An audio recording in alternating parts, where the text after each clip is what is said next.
Na singoni kawuono nyakora mogika en tich ariyo ng'e gwenge wa ne biro ni koro thuolo chopo mondo ing'e gweng' ma wawuoyo kuome kawuono e chenro ne nyakwara mogi. Kawuono warango nying mar gweng' ma iluongo ni Nyaumpusi mayudore e kaunti ma Kisumu. Sigana mar Nyaumpusi nyakwara mogi chalo nade? Ma en report mar Millicent Adhiambo kachiel kod jogweng' ma Nyaumpusi ewi ng'e gwenge wa ma kawuono.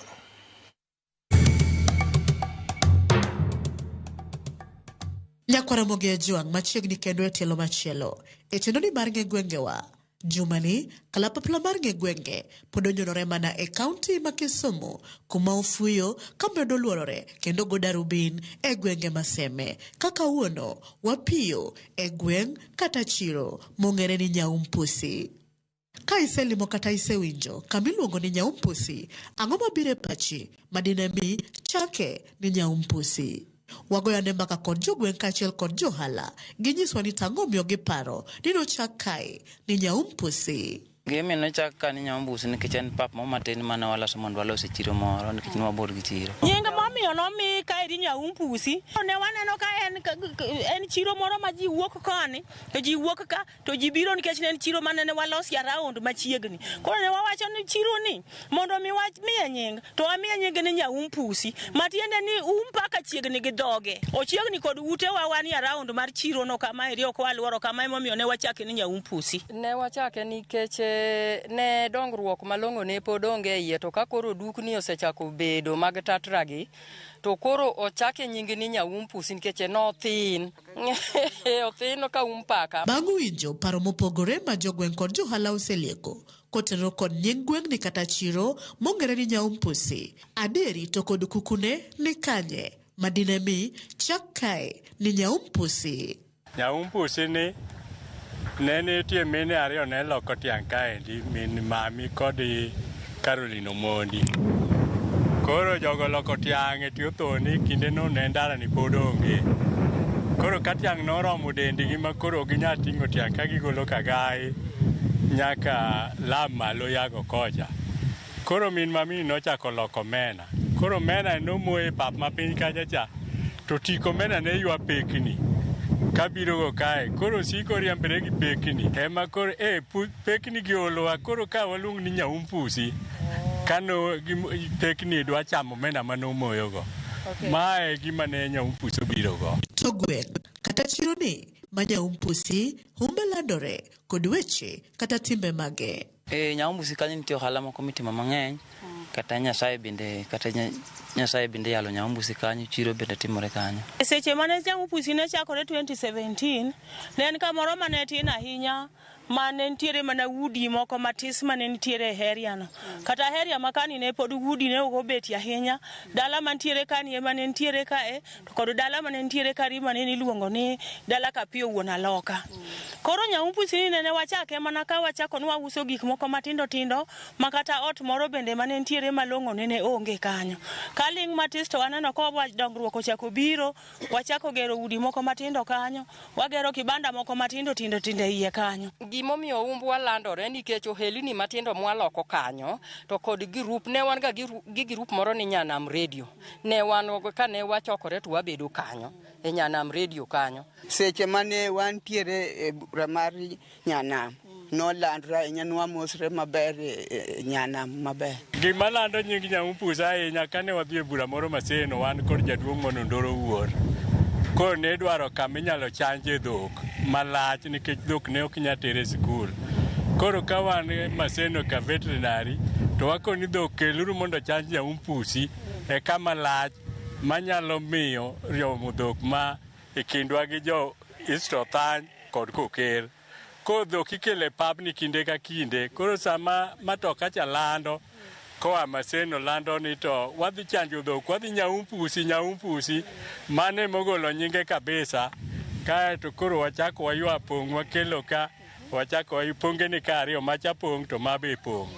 Koro ponge gi ywayo ji biro rego kae. Koro chiemo duto kakinene otin ni alot nyalo biro ka gunde kata dek to rumo. Kendo chiro ni bedo kae ni lewni gi be ikele iye kae, obet ka kata nyaka sa adek otieno. To bende nitie dongruoge ma Nyaumpusi osenyuolo e ngima jodak kod johala maluora ni. Nyaumpusi osenyuolo chiro nyambusi no segede kanisni molono nyambusi no kanisni mang'eny ne en chiro moro monyo chak matin jusi to waneno ka nyinge bet osechopo kamoro miyo ne walande mondo bed gimoro maber moloyo kama koro chopeni. Koro wakwayo mana sirikal ni mondo konywa nikech kata ndara maluwo ka iriyo kadhi nyaka Mwalo Beach en ndara marach. Oonge kata mna konyruok maber makata kochopo ka mon dwaro mondo mi mono odhi okonyre ga ndalo ma koth chwe tiyudo ka pi ng'eny kuondego ok nyalre kata dichiel. Koro wakwayo sirikal ni mondo sirikal okonywa to sirikal okelnwa kata stima. Nikech stima bende wakoso wan kanyero ka stima oselal mamalo kocha to wan heri ka koro ena mudho makoro kata kiwuotho e dier otieno to iwinjo ka in kod luoro moro. Gi sani to nyaumpusi koro nya nikech sani kidhi tiyudo ka dukni ni kanyo ariyo, lendini bende nitie nyaumpusi kanyo moluore. Onyuolonwa kanisni wan kor kanisni moluore. Nitie chiro moro mosenyuolonwa norie bade. Nitie chiro moro mosenyuolonwa ni Sabasaba. Kia Sabasaba tichomo Lolwe. Mane kaka nyaumpusi no wantiere alwora mare kama. Mosekelonwa kama ber king'iyo ka ng'eya ka ineno udi ma ji opango. Mano dongruok mokelo to nena en pap kamae. Dongruok mochako kelonwa koro mine ok nyal lawo pong' rego Lolwe koro girego ka. Mano dongruok mokelonwa kae. Koro joma be loko ohala matindo tindo, joma loko alode, joma loko nyanya, joma loko ang'o kelo ka godhiambo. Koro kar kae kibire godhiambo tiyudo ka en chiro maber makonyo ji gi weche mag chiemo. E sama jodak kod johala kwano dongruoge 1, 2, 3 rem kod kwayo mage magin-go magigombo ni okele gweng'ni kata chironi ma nyaumpusi mondo gimed dongore gimetni gichal kod gwenge mamoko. E gima waremo kaka nyaumpusi kanyo waonge miluongo ni sitima. Ma wakwayo ni nyaumpusi kanyo sitima kalo to dhi kuonde moko to wan waonge gi sitima area no. Kata gi taya maduong' manyalo menyonwa chiro ma sama wauso koro kwayo ni wause mudho ahinya. Ine fundo chon makata seche modengo bed ni ng'ato biro ng'iepe koleo to ok onyal yudo chiemo nikech mudho ji dhi. To gi stima ni walak stima, waonge kod stima. Wan sola ma wan go. To ka chieng' bende onge kamae to wan kod shida kod taya. Koro miyo ka stima biro nwa ka to wadhi go erokamano. To gi ndachwani kaka jowadwa osewacho, ndachwani bende mondo mi olosnwa mondo wamed yudo maendeleo makata amalo to donje beach ka. To maendeleo madwaro kendo warem ginene kaka chirnigo wadwani mondo wabedie gi maendeleo mang'eny. Wadware maembe mar Grassfest chande mondo ukelnwa sola mag pi ka, tenge mag pi. Pi bende wadhi mabor gi pi. Ok wachiegni gi pi. Gedo to pok obedo maber ahinya iye kae. Kendo aneno ka jomoko temo luore nikech chalne ni kech taya be onge. Koro ne wagombi ka de kelnwa taya. MCA marwa ne kelwa taya kae. Koro ne nyalo miyo jiwre mondo mi obed chiro malong'o. Nyakwaramogi mana kamano gi kanye mwachopo godo. E giko matielo makawuono e chendone mar ng'egwengewa. Sani ka iwinjo kata ka ilimo, chiro kata gweng' ma ong'ere ni nyaumpusi e iseme to ing'eyo gimomiyo nobedo nyaumpusi. Kik idhi mabor, med kete mane wang' jowi mar Ramogi. Juma manyien, bende duogo ni kae kod nono mar gweng' machielo. Erokamano kuom bedo kodwa, oriti masani. Nyinga, Millicent Adhiambo, kata kihero, inyaluonga ni Nyaboma.